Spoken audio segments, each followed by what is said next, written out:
হরে কৃষ্ণা, রাধে রাধে। গোপাল সেবায় সকলকে আবার স্বাগত জানাই। নমস্কার সকলকেই। বছর ঘুরে আবার ফিরে আসছে সেই পবিত্র দিন অক্ষয় তৃতীয়া। হিন্দু ধর্মে এটা এমন এক সময় যাতে করা দান কিংবা পুণ্য কখনোই শেষ হয় না।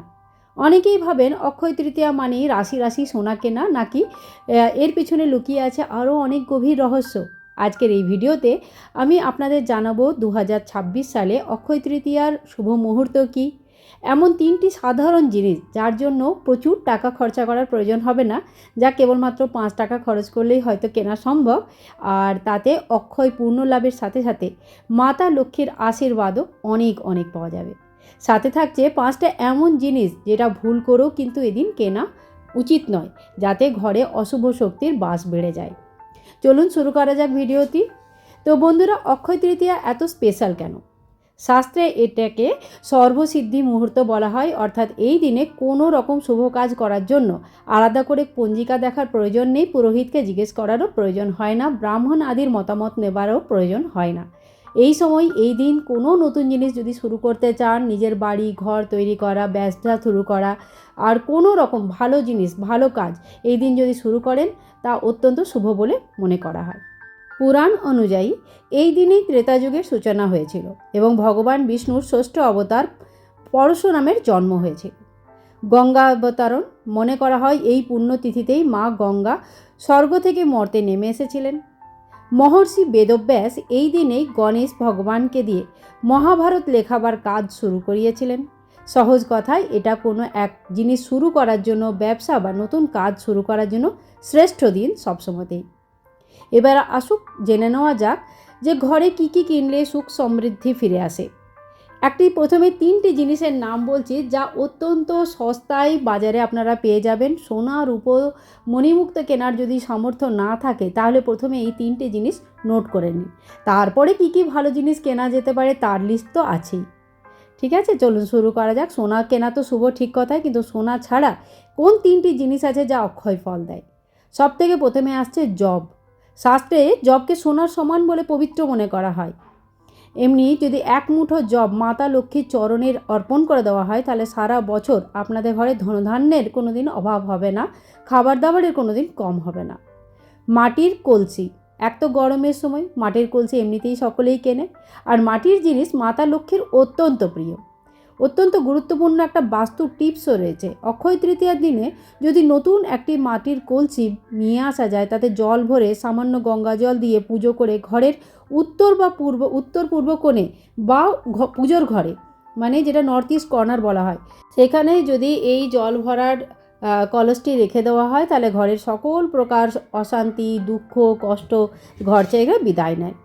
এরপরে আসছি 3 নম্বর জিনিস, যেটা আমাদের প্রতিদিন নিত্য আমাদের প্রয়োজন হয়। সেটা হচ্ছে, একদমই যদি বাজেট কম থাকে তাহলে নিয়ে নিশ্চয়ই আসবেন 1 প্যাকেট নুন। মাতা লক্ষ্মীর প্রতীক হিসাবে ধরা হয়।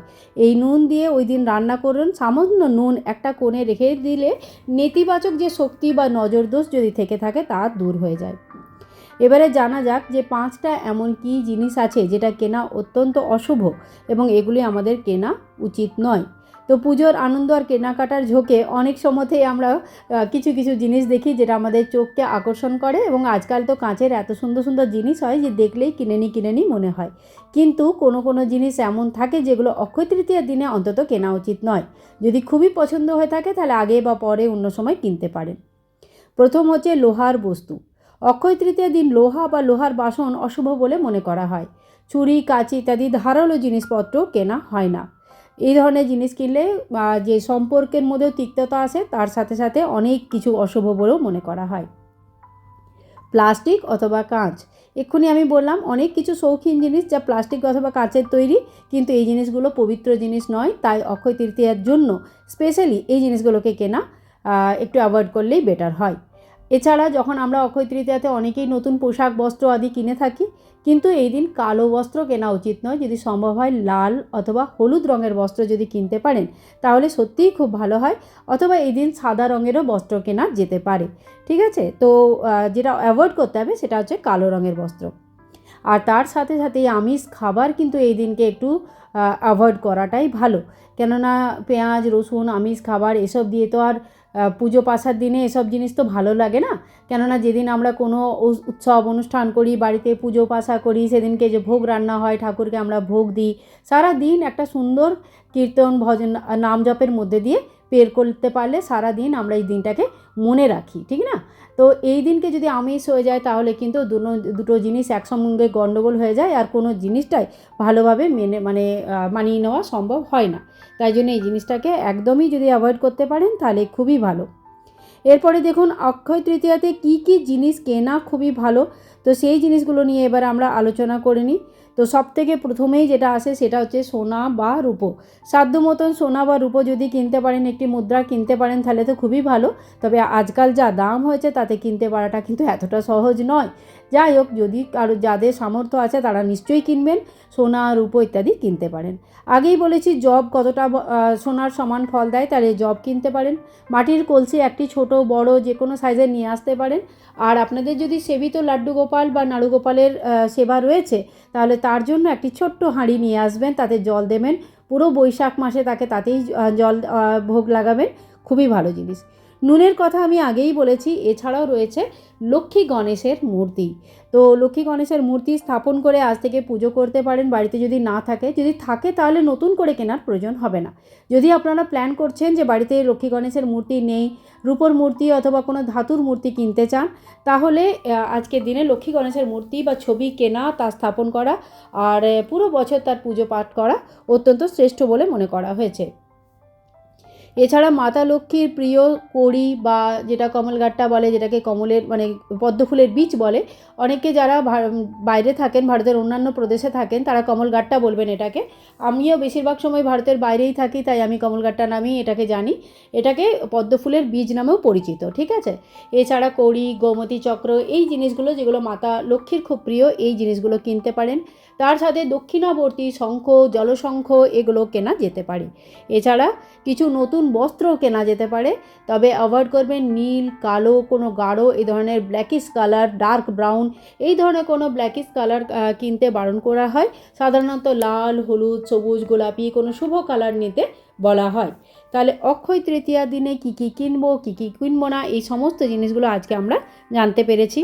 এবার কতগুলি ছোট ছোট জিনিস যেগুলো আমাদের খেয়াল রাখতে হবে, যেমন এই দিনকে তুলসী পাতা ছেঁড়া চলবে না। অক্ষয় তৃতীয়ার দিন ভগবান বিষ্ণুর দিন, তাই তুলসী পাতা আগের থেকেই তুলে রাখবেন, পুজোতে ব্যবহার করবেন।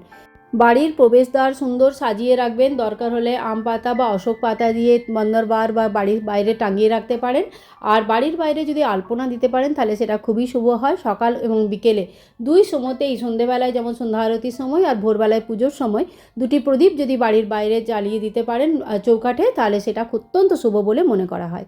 আজকের দিনে তুলসী পুজো নিশ্চয়ই করা উচিত, তুলসী মাকে জল দেওয়া উচিত, তার সাথে দীপদান করা উচিত। আর তুলসীকে আজকে পুজো আপনারা অতি অবশ্যই করবেন, মাতা লক্ষ্মীর স্বরূপিণী বলে মনে করা হয়। এবং তুলসী পুজো যে বাড়িতে খুব সুন্দর করে করা হয় তাদের বাড়িতে রোগ শোকের পরিমাণ অনেকাংশেই কমে যায়। বাইরে যদি এদিন যান তো খালি হাতে ফিরে আসবেন না, সাথে চাল অথবা কোনো ধরনের লক্ষ্মী সম্বন্ধিত জিনিস, কিছু না হলে 1 প্যাকেট নুনও অন্তত কিনে আনবেন। খালি হাতে বাড়ি আসায় দিন শুভ বলে মনে করা হয় না। আজকের দিন কারোর কাছ থেকে ধার একদম নেবেন না, অথবা কাউকে ধার একদম দেবেন না। যদি পয়সা নেওয়া খুব প্রয়োজন হয় তাহলে আগে এবং পরে নেবেন, এবং কেউ যদি আপনাদের কাছে সাহায্য চায় সেক্ষেত্রেও কিন্তু একদিন আগে অথবা পরে দিতে পারেন।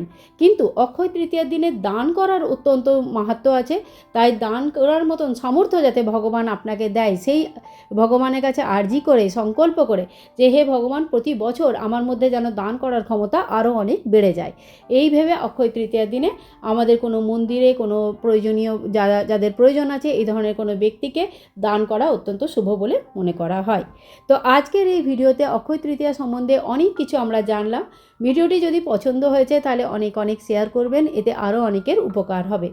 এরকম আরও অনেক জ্ঞানবর্ধক ভিডিও যদি দেখতে চান তাহলে চ্যানেলটিকে সাবস্ক্রাইব করে রাখবেন, আর আমাকে অনেক অনেক ভালোবাসা দেবেন আপনাদের সুন্দর সুন্দর কমেন্টের দ্বারা। দেখা হবে আরেকটা নতুন ভিডিওতে, তখন পর্যন্ত হরে কৃষ্ণ, রাধে রাধে। অক্ষয় তৃতীয়ার অনেক অনেক শুভেচ্ছা।